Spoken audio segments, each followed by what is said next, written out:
Tem a reportagem do Rafa no site. Tá aí, gente. Não é que ele não conta? Óbvio que ele conta. Reportagem Só dele. que lá, na apuração do ESPN.com.br. Ô, Rafa, chamei aqui no Maior achando que ele já tinha feito um negócio. Saudade do Rafa. Poxa vida, Rafa Marques. Sabe por quê? Rafa Marques tá vindo pra cá, porque hoje tem o quê? É isso. Festa da firma. Exatamente. Então, mas antes disso, a apuração dele lá no nosso site. Ó. Renato Gaúcho não gosta da proposta do Vasco e negocia para retorno a São... E o negócio para retorno a São Januário esfria.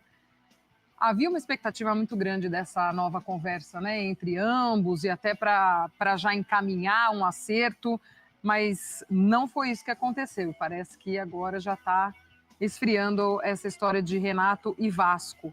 Mas ainda assim, questiono se seria o Renato o cara ideal para esse momento do Vasco, ainda de muita incerteza, de reconstrução, de extracampo ainda muito forte. Será que é o nome do Renato ideal, Fernando? Eu não acho que ele é o nome ideal para o Vasco. É de fato um mercado complicado. Você não tem tantas opções assim confiáveis e as opções disponíveis são opções caras. É o caso do Renato. Sim. Renato no Grêmio ganhava mais de 1 milhão. O Vasco tem que trabalhar dentro de uma realidade. O Vasco tem uma situação financeira muito conturbada ainda e de indefinição por conta da SAF. O Vasco está no mercado esperando uma proposta para voltar a ser um time mais estável e com mais agressividade dentro do mercado. Eu acho que o Renato chega em baixa. O último trabalho dele no Grêmio nesse ano não foi bom, foi ruim. Um time que sofria muitos gols. Acho que o Vasco precisa de uma segurança defensiva. E o Renato, obviamente, ele é um cara vencedor, ele é um cara muito cirúrgico na gestão do vestiário. Eu acho que ele consegue fazer as equipes dele serem agradáveis com bola, mas falta, em alguns momentos, a organização mesmo, né? E aí fica um time desequilibrado. Acho que o Vasco tem que pensar muito bem se vale a pena você acertar com um técnico em um cenário que daqui a pouco o Vasco pode ser comprado e gastar tanto assim. Na minha opinião, não é o nome ideal. Ainda mais por um clube que está sendo comandado pelo Pedrinho, que tem ótimas ideias de futebol. Eu acho que o Renato parou um pouco no tempo com algumas ideias, e não só por conta do trabalho dele no campo e bola, não, mas as declarações que ele deu recentemente foram totalmente infelizes no Grêmio, contra a imprensa. Enfim, com toda sinceridade, se for para gastar, obviamente ele tem o valor dele. Uhum. E ele vai ter clube que vai pagar. É o direito dele. É o direito dele, mas para a realidade do Vasco, eu acho que a conta não fecha. Se de fato ele não é o nome, ou ele é o nome, porque eu vejo o Vasco num momento agora, principalmente com o Pedrinho também experimentando essas novas situações, né? Porque assumiu esse ano e, enfim, nunca havia tido essa experiência como presidente de um clube, ainda mais um clube em que você tem tanto envolvimento sentimental assim. Eu fico imaginando a dificuldade em você conseguir equilibrar o que de fato até onde você pode ir na parte da gestão, na parte financeira, nessa questão da SAF, de você... A gente viu o que aconteceu com o Vasco, né? Desde que a 777 chegou, como destoou o que o associativo gostaria e o que a SAF gostaria. Então, você reformula quase que tudo, né? Quando a cabeça do Pedrinho de, enfim, recolocar o Vasco num outro patamar, que não desses últimos 2 anos. Então, se você tenta encontrar um rosto que pode ser para esse projeto, um rosto para uma nova temporada, de pensar em campeonato sul-americano, de parar de oscilar, então, de fato, você aproveitar uma pré-temporada com um treinador experiente que vai te auxiliar na questão do mercado, que tem muita entrada e com os jogadores, enfim. Então, acho que a experiência do Renato ela poderia contar no momento em que o Vasco também precisa, entre aspas, se reafirmar nessa questão da competitividade com os outros clubes, mas o Vasco não pode decidir esse nome dessa maneira, pensando muito com o lado emocional da situação. Tudo que o Fê já pontuou.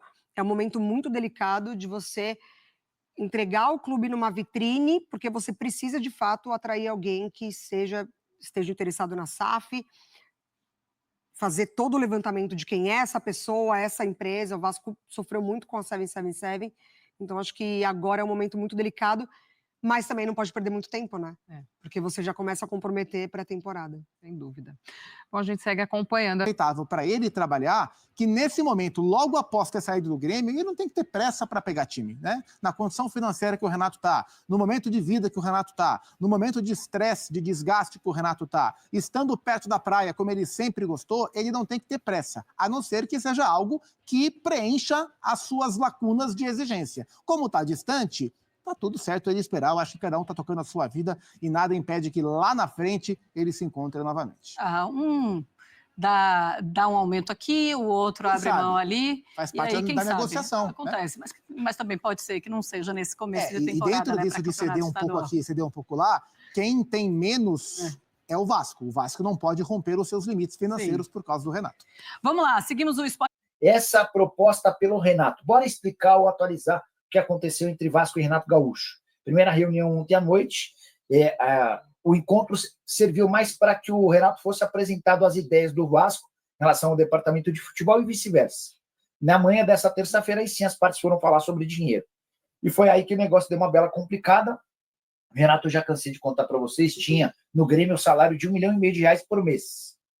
O Vasco apareceu com um pouco mais de R$800 mil mensais. O Renato olhou e falou, pessoal, vocês estão me oferecendo pouco mais da metade, não tem como eu aceitar. O Vasco ficou de tentar melhorar esse valor, mas a negociação deu uma bela esfriada e imagino que o torcedor vascaíno esteja, de fato, bem preocupado com essa história. Se você já tem um técnico, você está iniciando todo o seu planejamento sobre quem fica, quem vai embora e tudo mais, né? Parece que o Lucas Barbosa lá. Eu nem contei para vocês em vídeo, mas ontem vários de vocês haviam me perguntado e aquele russo que estava sendo super especulado poderia comprar o Vasco. Esse russo, inclusive, é um cara que é dono do Mônaco, tá? Dono do Mônaco, quer ver, ó? Aí eu mandei Rybolovlev, tornou-se proprietário majoritário e presidente do Mônaco com 66% das ações do clube. Ontem, Dmitry Rybolovlev, ontem um monte de gente passou a afirmar que ele era um dos interessados. Eu conversei com o Thiago Escuro, que é o CEO do Mônaco. E o Thiago Escuro, alguém que tem relação muito próxima com o Rybolovlev, afirmou que o Rybolovlev não negocia com o Vasco. Não tem a intenção de comprar a SAF do Vasco. Então, com respeito a todos que noticiaram ontem, entre eles o pessoal do GE, eu fico com a minha fonte, que é alguém que trabalha para o Rybolovlev, tá? Então, estou descartando essa história. Hoje o PVC chegou a afirmar que o interessado na compra da SAF do Vasco não é o Rybolovlev, e sim o dono do Sunderland, tá? Dono do Sunderland, que é o Krill Loftus-Dreyfus. Mas, em meio a toda essa onda de especulações, deixa eu contar para vocês que o Vasco quer muito fechar com o Marinacks.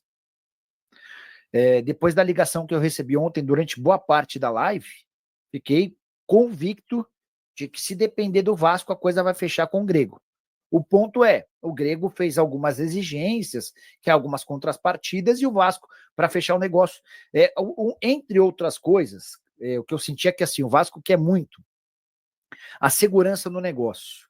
Então, por exemplo, ninguém no Vasco é louco de achar que o Marinacks não tem dinheiro. O cara tem uma fortuna estimada em 22 bilhões de reais.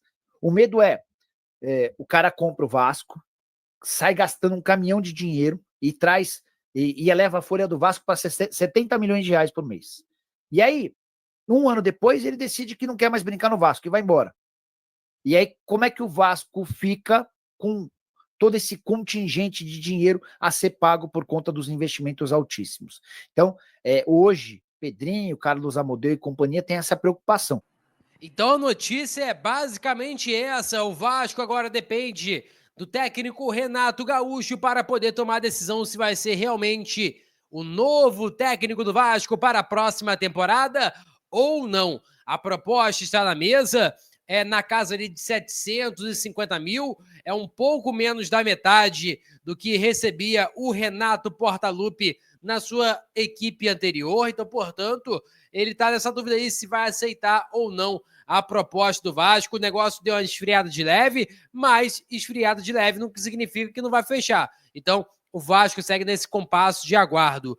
Uma notícia agora que estourou a bomba muito importante sobre o atacante Eduardo Vargas. Ele, com passagem pela equipe do Atlético Mineiro, encerrou seu vínculo recentemente com a equipe mineira. Ele fez o gol na final da Libertadores, né, no Atlético Mineiro e Botafogo, onde o Botafogo foi campeão da Conmebol Libertadores. E o Vargas, segundo informações do Eduardo Ferrari, é que ele foi oferecido ao Vasco, ele teve seu vínculo se encerrando agora.